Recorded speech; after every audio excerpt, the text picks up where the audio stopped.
Today on our show, it's misadventure, murder, and the music business. And David Bowie, sort of, kind of, basically.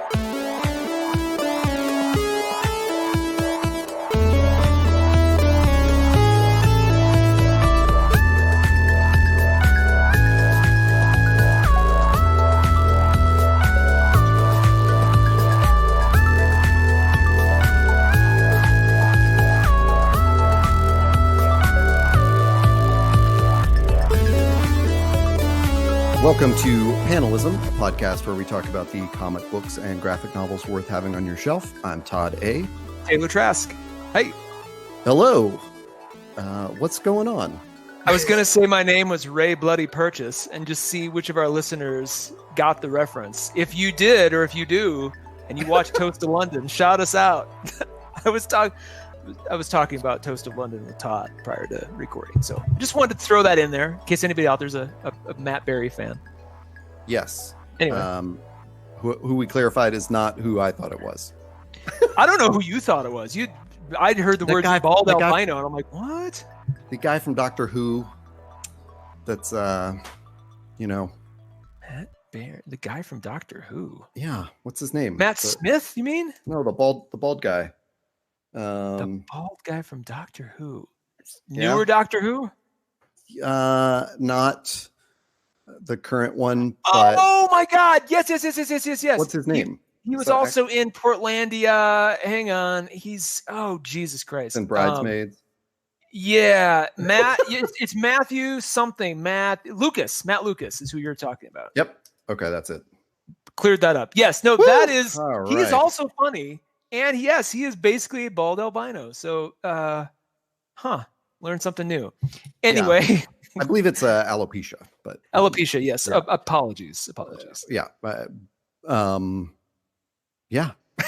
I don't know why we got off on that random tangent. Let's talk about comics and graphic novels and all of that, because that's why you're here. That's why we're here. Well, it's been a weird week of recording. We've had to bump our day there were some technical issues that were entirely not under our control, and I think we're both kind of, I don't know. I feel like we're just trying to get the momentum back or something.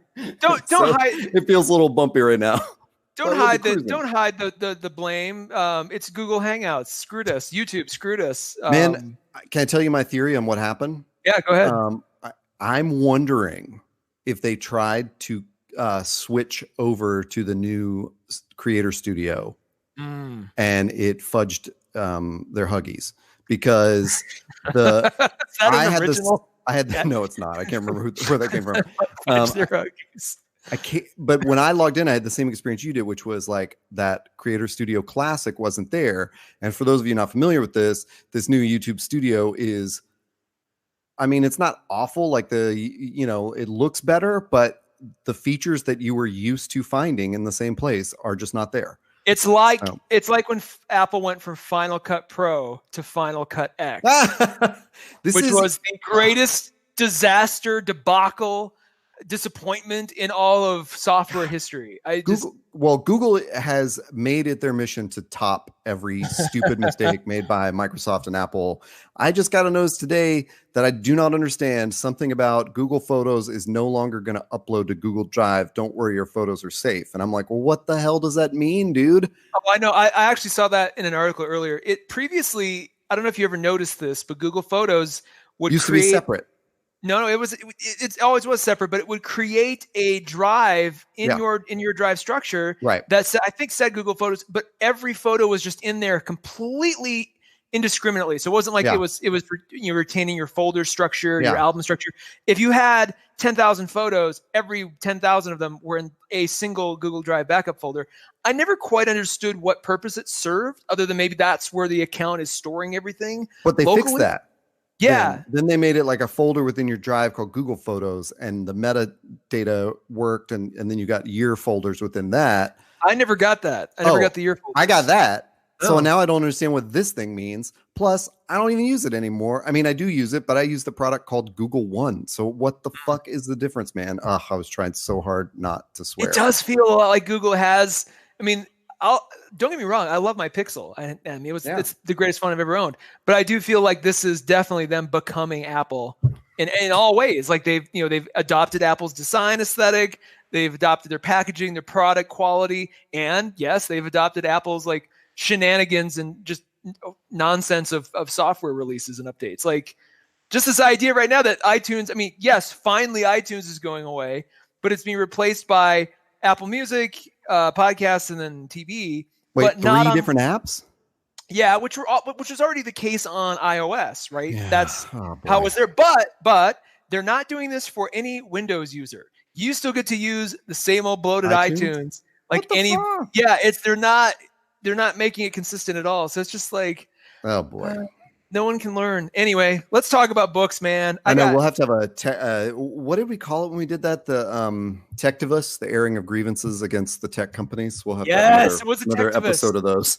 Wow. Yes. Well, today we both have. Well, you're going to do an episode on a comic book, and then we'll record another episode that you will get to hear in another week, which will be me talking about a comic book, which you've read a little bit of. So it'll be very cool.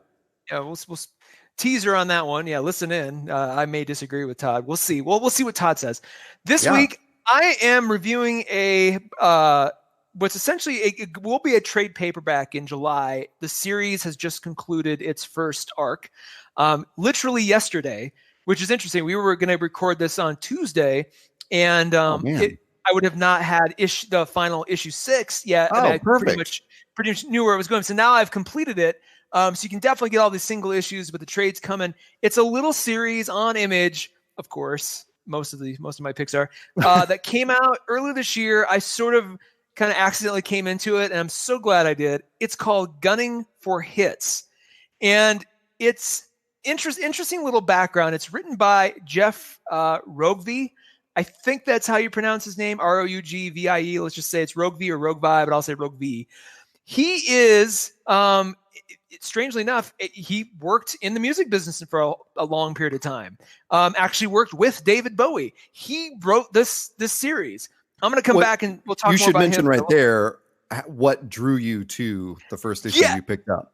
Yes. So the reason I got this is like, and this I'm sure was on purpose. You're walking through the store, walking through the comic shop, you look over at the single issues, and this wonderfully drawn picture of what looks like kind of an evil David Bowie, classic like 80s like glass spider David Bowie sort of standing there singing, like on a black cover. I was like, what is this?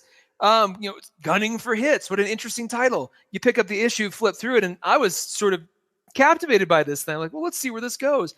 And issue 6 just finished. And God, I'm so glad. Now, will it continue past issue 6? Yes. Okay. And okay. So you know that. I do, but we'll get to that in just a bit because the way they're continuing it is really interesting. I've not seen this kind of thing done before. Cool. So it'll be, I'll share more about that in a bit. But just to shout out more of the credits, art by an artist named Moritat, it's just Moritat, just like Moebius, same kind of a thing. And colors, letters, and design by Casey Silver. So those three, Jeff Rougvie, Moritat, and Casey Silver, published by Image, debuted January of this year. So we're recording in 2019. This came out in January. And issue 6 literally just came out this week, Wednesday. So it's fresh out the presses and freshly concluded for the moment. Let me give you the back. Oh, go ahead. Now, did it wrap up like you felt the arc end in this issue? 100%. Oh, yes. Okay, cool. And that's why I'm so excited to see the next arc because it will, it very much like an album is like, it's the same artist, but it's like what does this sound like? What is this going to be like?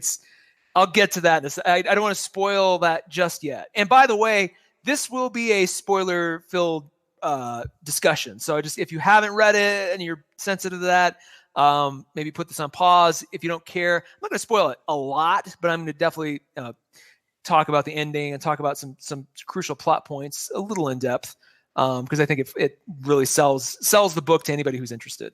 Here's the back of the book summary, just to give you a sense of what this is. It says record company talent scout Martin Mills, basically he's an A&R guy. Martin Mills jumps at the chance to make a comeback album with his favorite rock legend. But when it goes sideways, Martin is forced to use deadly skills from his past in a desperate bid to save his reputation and the artist's career. Set in the 1980s New York City music scene, this real-world music business crime thriller from writer and music producer Jeff Rogby and artist Moritat includes special background features and Spotify playlists. And then this will collect, the trade paperback will collect Gunning for Hits numbers 1 through 6. So let's talk about the writer, creator, conceiver of this whole thing, Jeff Rogby. And I had no idea. This is something I only recently learned, like in the last maybe 2-3 weeks. I got in a sense he worked in the music business through some of the letters and additional context, but I had no idea it was this. This is literally right off of Wikipedia. It says Jeff Rogby is an award-winning music producer who's worked with Big Star, David Bowie, Elvis Costello, and more. He's also played in bands, published fanzines, designed album sleeves, and did pretty much every job there is. In addition to writing Gunning for Hits, he owns a record company called Super Megabot. So has had exposure to a lot of stuff that pops up in the book. And I think, for me, well, let me talk about the artist. Have you ever heard of Moritat before today? I hadn't either, so I had to look him up a little bit more. I was curious because the art is very good, but it's very specific. He has apparently been creating for a little while. He's best known for work on The Spirit, Elephant Man, and then DC's All-Star Western, which I had never heard of, and that sounds interesting. He was the artist on the Hellblazer series that DC published in 2016 as well. So if you're familiar with any of that, you may know Moritat. I think that's how you pronounce it. Moritat. That's what I would guess. Yeah, sure. I'm always waiting for like some kind of weird Moritat, just some sort of interesting. So why did I really why this book? Why should we talk about it right now? I think, and you and I share this, we have, sort of a history in the music business, in it, around it, touching it in different ways. I went to Nashville. I actually transferred to Belmont University in Nashville for the explicit purpose of working in the music business. And so at the time, not so much these days, but at the time I was really into the mythology of the music business. I love the artists, the side of it, but I actually had a deeper sort of appreciation and sort of fan geek out for the business people, especially in the Nashville, the 80s, 90s country music industry. I knew all the label heads, I knew the producers, I knew the marketing people at all the labels and the various decisions. So I was really wrapped up in all that. I knew about all the indie labels and just sort of their strategy and growth strategy. That's how I ended up working at Compass for a little while. So I was really into that whole old school music business thing. I love what we're getting now as consumers. I think the business side of it is very different and a very different sort of beast. Not as interesting to me as maybe that sort of old school, shady sort of, That's what your nostalgia is for? Not necessarily. The crime syndicate? Well, not specifically that, but I read, there's a really good book. I think it's by Walter. Is it Walter? No, it's about Walter Yetnikoff. It's called, oh God, I just forgot it. Hang on a second here. Yetnikoff book. Walter Yetnikoff. It's oh my God, I just missed it. Anyway, I'll find it. Well, have you? Totally random side question. Have you seen the Danny Says documentary? I have not. Oh wow. Tell me more. Oh my gosh, his name just blanked out of my head. See, it's a virus. Danny Fields. Danny Fields. He was famously the manager of the Ramones. Okay. But also just, it's just he's this hilarious character that's really deadpan and quiet and monotone. But he's got this really long music career because he basically like discovered the Doors and then pitched to them and then had to go on the road with them and then like went from that to Lou Reed and the Velvet Underground. And anyway, it's just I think it's some of that nostalgia you were speaking of. Yeah, but it was on Netflix for a while. Danny Says the book I was referring to is Hitmen by Frederick Danek. Yeah. Hitmen. Yeah. It's classic. Right. The reason I bring it up is because it talks about all the corruption and payola and stuff that Walter Yetnikoff and a bunch of those label guys at the time put into place. What I'm nostalgic for in the music business is the fact that you used to be able to a radio station used to matter, and you could take a demo to a station in Kansas City, and that could be the beginning of your big break. There's all these. There's sort of there was a lot of corruption and a lot of just sort of shadiness and people getting ripped off and all of that. But this seemed to be more of an organic, sort of more artistically focused time than now. I mean, me even just saying that out loud, hearing myself say that, I almost sound like, okay, it's like a false nostalgia, but I don't care. It's kind of my background lend itself to this. Yeah. I think the other part of this too is just, I love freaking David Bowie, and just seeing that cover, I'm like, I don't even care if the story's garbage. I'm going to own this first issue just for this cover. I'm like, even if this doesn't go anywhere, people are going to want this first issue, as a collector. So glad I did that too. Cool. And it's worth noting, that is the only issue I did buy physically. The rest I bought digitally. Oh. And I am going to say I recommend that more digital because there is a pacing to it. The way the slides kind of flow, it does. You can control the energy a little bit more when you don't see what's coming, because there are some interesting surprises and things. And if you can stay totally pure, not glance ahead or anything like that, I think that does really help the kind of the frenetic, the intense overall experience of that. Yeah. And so that's interesting. And then you get to really focus. This is a very dialogue heavy book. So it gives you more time to kind of just focus on the words and take the scene and not get too distracted. Again, though, I mean, the first issue I definitely liked physically too. I think my love for the story really clicked in more when I started digitally. Comixology's guided view really nailed that, I think.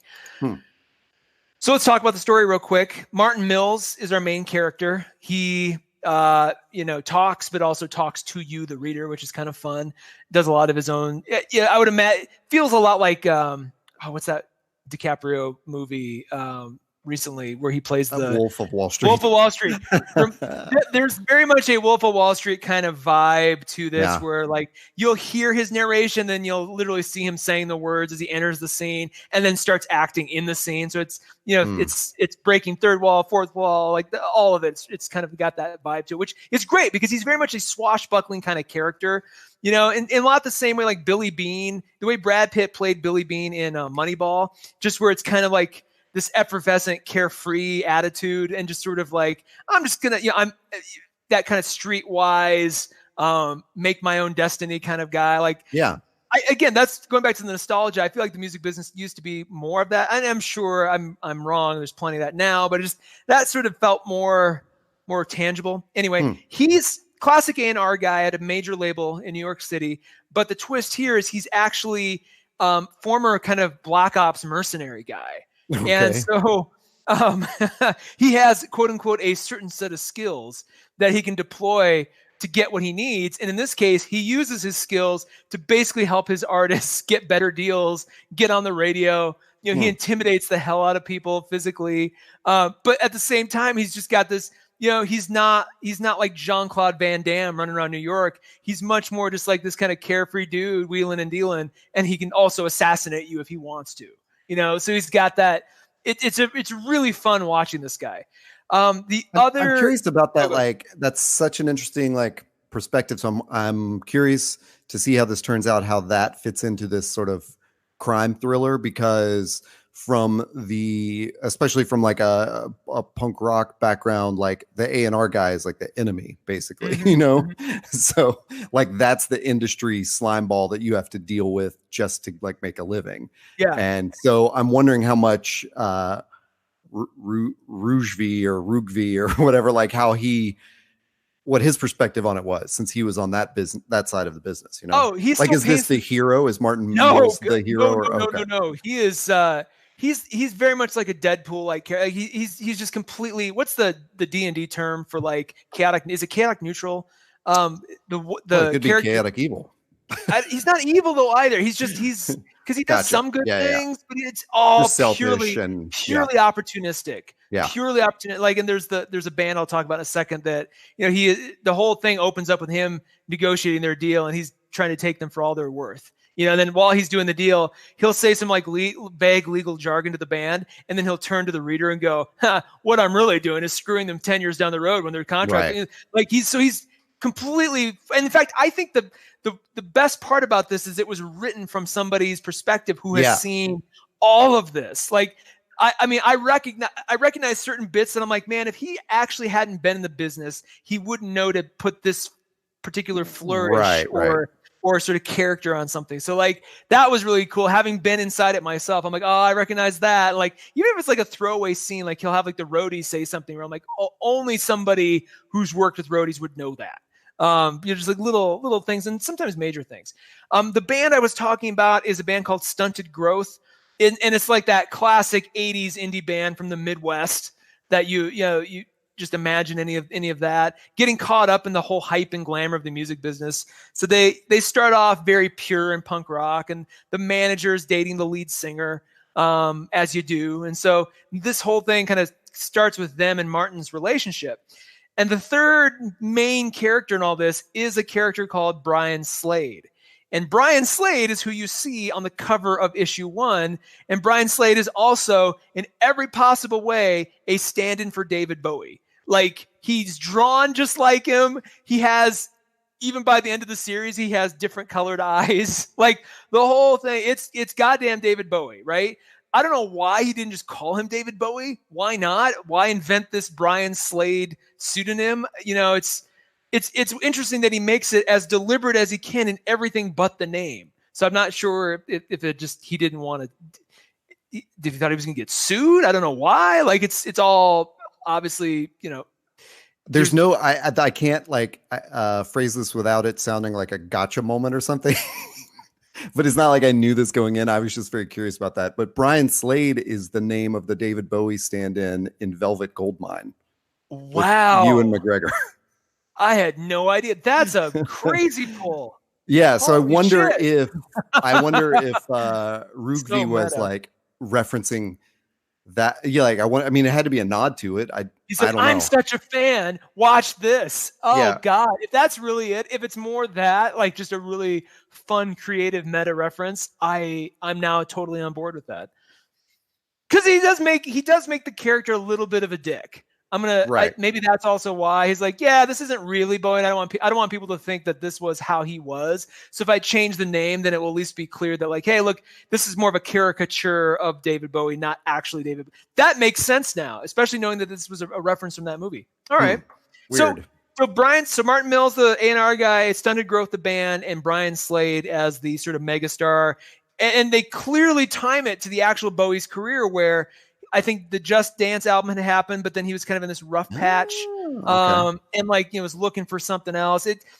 Basically, Circa Never Let Me Down, right? That's kind of where we are, where it was almost that mid '80s Glass Spider. David Bowie. We're like, is he done now? Like, everybody sort of started to doubt him before his kind of late '80s, early '90s resurgence. So it's that's where we are, right? The art, by the way, very clean. At times monochromatic. He uses interesting colors, very, very interesting earth tones, greens, blues, yellows as the background. Very rarely do you see very detailed environments or backgrounds.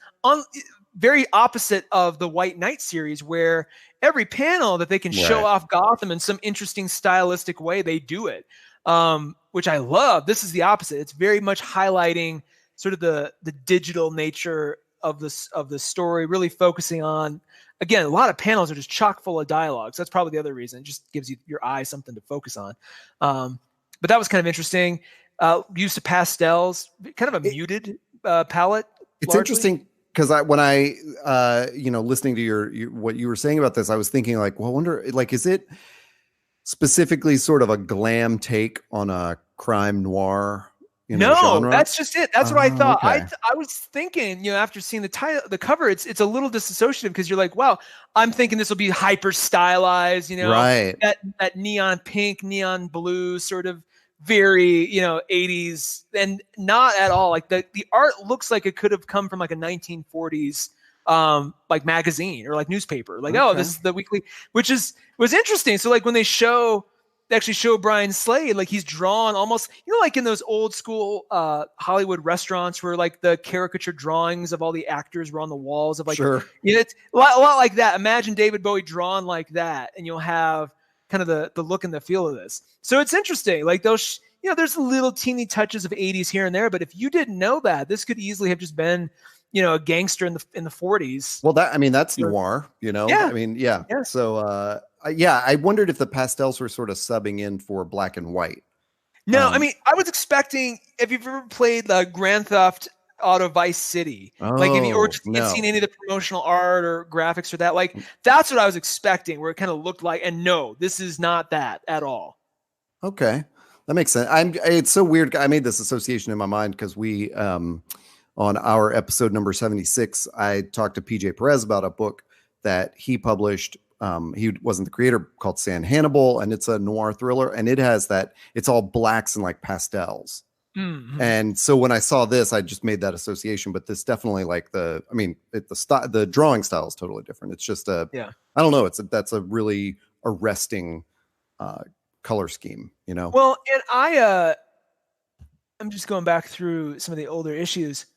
I would have been totally fine if they had gone the Grand Theft Auto Vice City route, the GTA Vice City, if everything had looked like the story's so great that it would have, I mean, I love it this way, but it would have been very interesting to see it in that other style. But I mean, I would love to compare the two just to know which one I would like better. I don't know which one.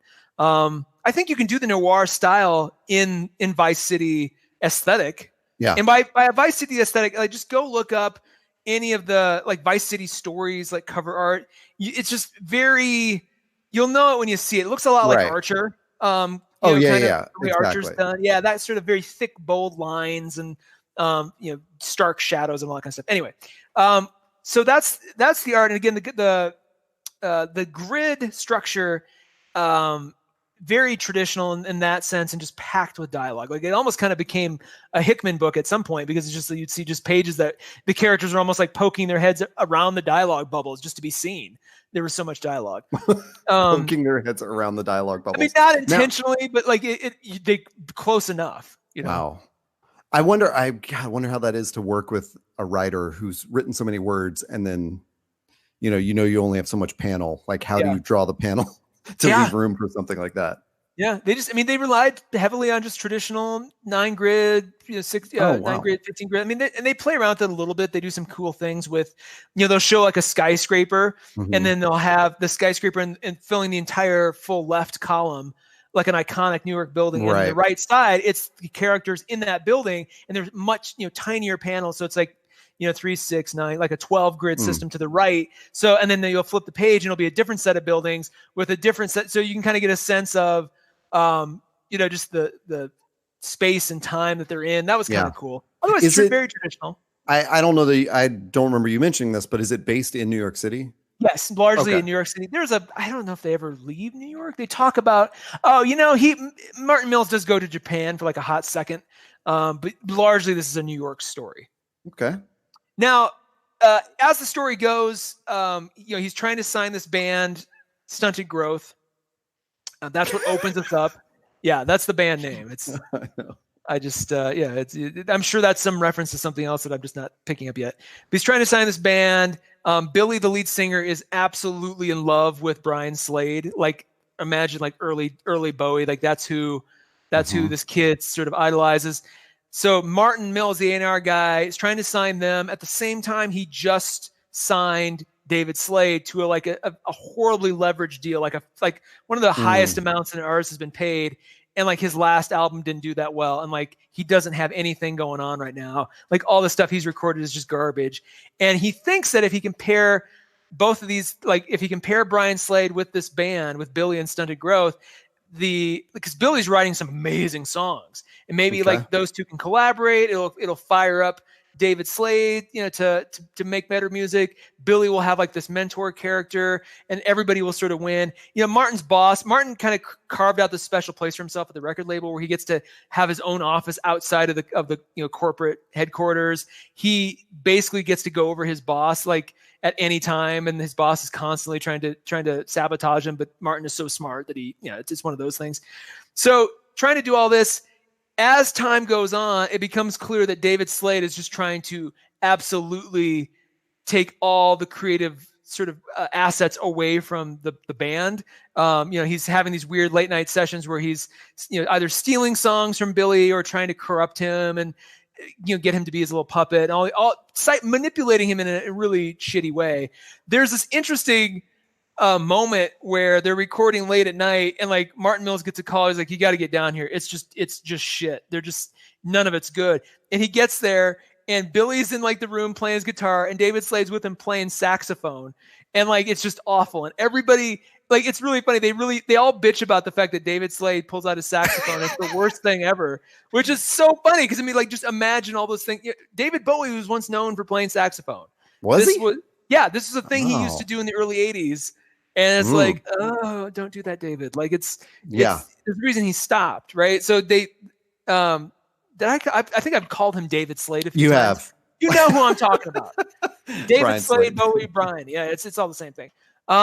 So as this goes on, it becomes about Martin trying, at one point, Brian Slade's bodyguard ends up being like an old like mercenary teammate or adversary. Like he was on like the opposite mercenary team. Well, now they're like, and so you get the sense that Martin Mills is very transactional. So like who was once his enemy, like, in the jungles of Africa or the, Brazil or wherever they were, like wherever their mission was, like whoever his adversary was, if it suits his opportunity, he'll make that guy his best friend, and so he's constantly kind of playing everybody off each other and just kind of trying to be the top dog in the music business. Now, besides that, is he doing like Black Ops kind of stuff? No, he's retired. Spoilery. I mean, but is he killing rival musicians or kidnapping them or something? He is intimidating people. Okay. He's got this deal where he doesn't ever want to be, he always wants to be the man behind the curtain because he doesn't want people from his past to recognize him and then like put a hit out on him or something. This other bodyguard, Lucius, is the first time he'd kind of encountered somebody from his past in that way. And so he's immediately trying to get that guy like under his control. So he gets him fired and then rehired on his side, and all this stuff goes down. It's really funny. Lucius has a really funny, sort of very satisfying ending that I was really appreciative of. I won't spoil that, but no, he's using his tactics when he absolutely needs to. So the book makes a good point of only doing that when it's, at certain points, so it doesn't feel like it's overplayed. Right. It's like, it's not like he's just at every turn. He's like, I'm going to pull out my gun. And it's never that. It's always like, oh, all right. But he's also not like on a crime spree with the band, like the band covering it or something. Yeah. Yeah, no. He's definitely wanting to be like the top guy in the music business that nobody knows about, right? Like, a literal mercenary, acting like a mercenary in the business. Yeah. So, and then this all culminates at the end where Brian Slade basically does the Black Spider tour or the Glass Spider tour. If you don't know what I'm talking about, go Google David Bowie Glass Spider. It is one of the most overstaged shows in history. And gotcha. It's notoriously known to be like this expensive, like just disaster that's haunted David Bowie since. So some people love it. You'll watch it and you'll go, oh, I see.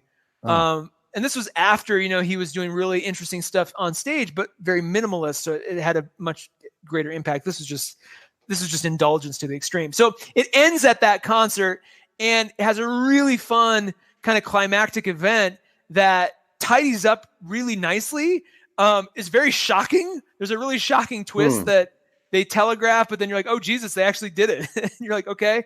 And so that tidies up the entire story. And Martin Mills, spoilers, Martin Mills basically gets to win in the end across every dimension. You see that coming. It's not like that's a mystery. Like it basically sets up from the beginning that this guy is sort of a god. He can kind of nothing's going to really get in his way, more or less, and that proves to be true.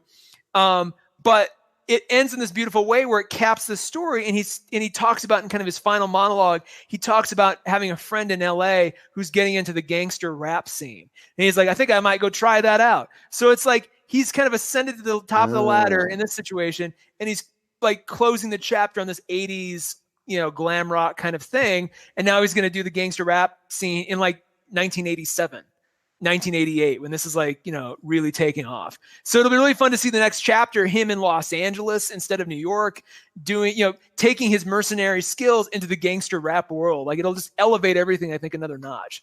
Huh. So you're pretty sure that that's what the next arc will do is like go to. Surely. Yeah. Okay. No, they even say like, stay tuned for the next series. And they called it like, I was like, it was like Hollywood. They named it some kind of noirish, just like gunning for hits. It was a lot like that. In fact, hang on, give me a second here. I'm at the Brian Slade concert. It's Gangstas, Goth, and Guns is the next chapter. Okay. So yeah, and it's in the very end too. I forgot, like as he's narrating, it's like the photos, like the Polaroid photos are all sort of layered on top of each other that give you that like end of the movie, like where are they all now? Like it gives you literally like he went on to go do this. This person is now this. So it's really satisfying cliche sort of noir ending. I don't know if the next one stylistically will be completely different or follow the same model. It'll be fun to see. Are you curious about that in the sense of like Wicked and Divine, which also has some musical characters and switched up the art? It only switched up the art for one arc, which wasn't an arc that even went anywhere story-wise. Right. Okay. Good point. Throw that arc out and you can enjoy Wicked and Divine perfectly fine.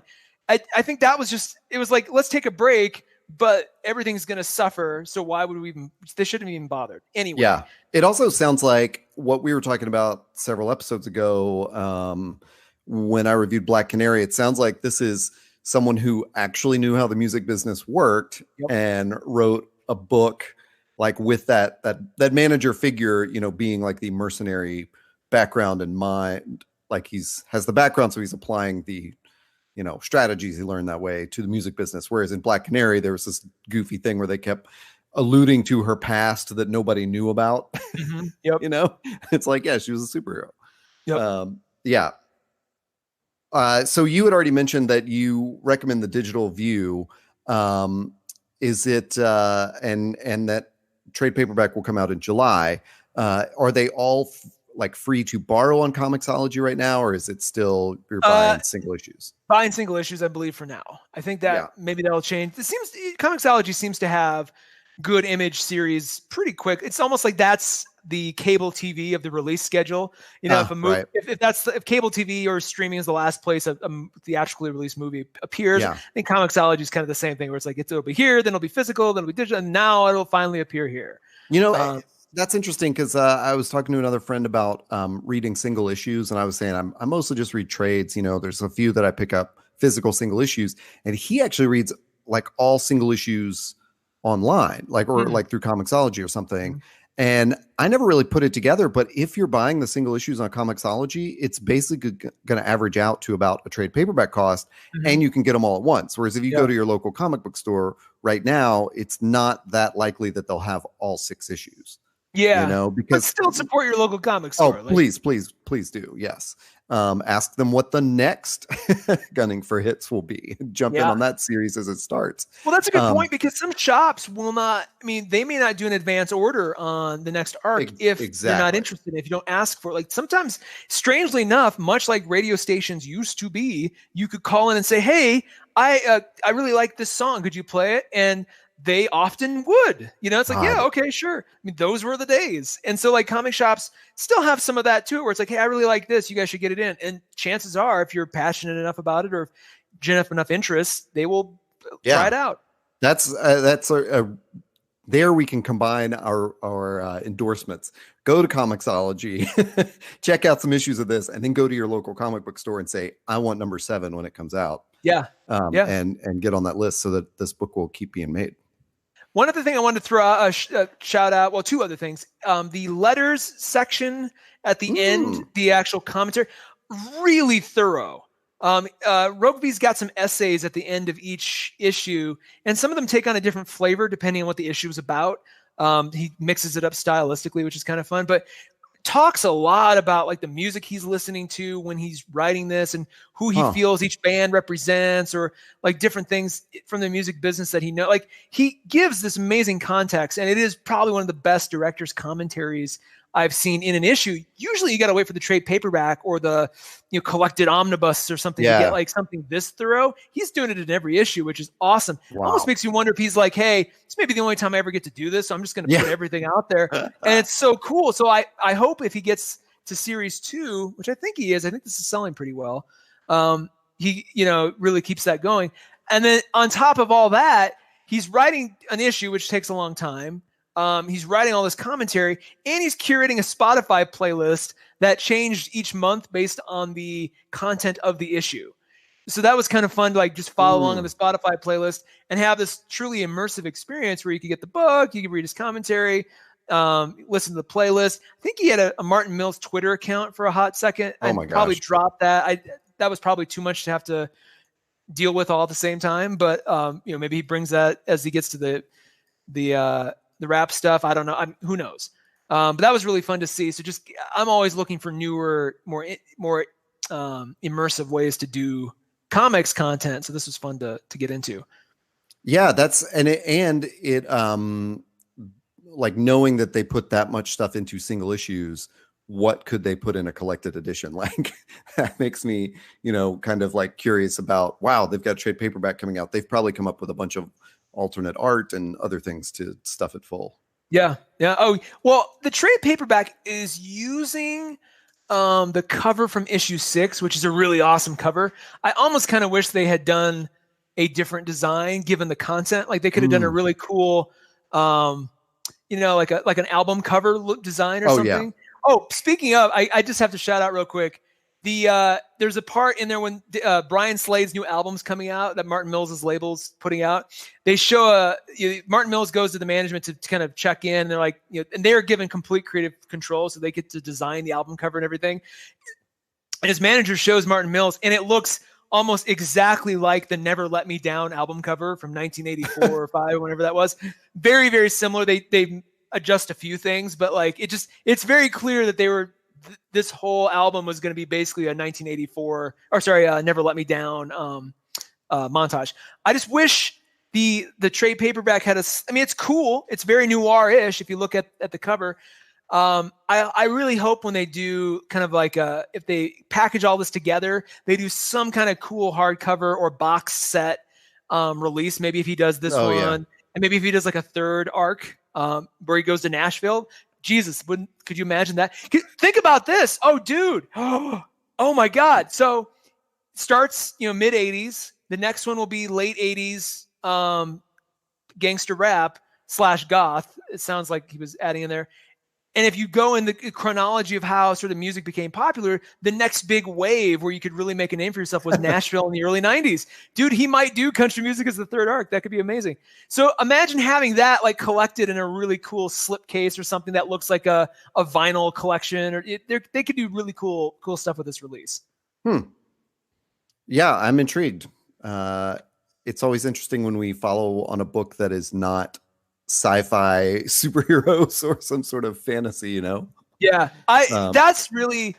I think I'd gotten really superhero heavy for a little while there, so this was a nice return to kind of more of the more. It's just as interesting but more grounded stuff that I think comics is really good at doing. Well. Very cool. If people would like to find other episodes of our podcast, where can they find them? Visit us at panelism.inc. That's panelism.ink, which coincidentally is also our Instagram handle. Find us at panelism.inc. And I've been a little quiet there in the last week or two, so look forward to that.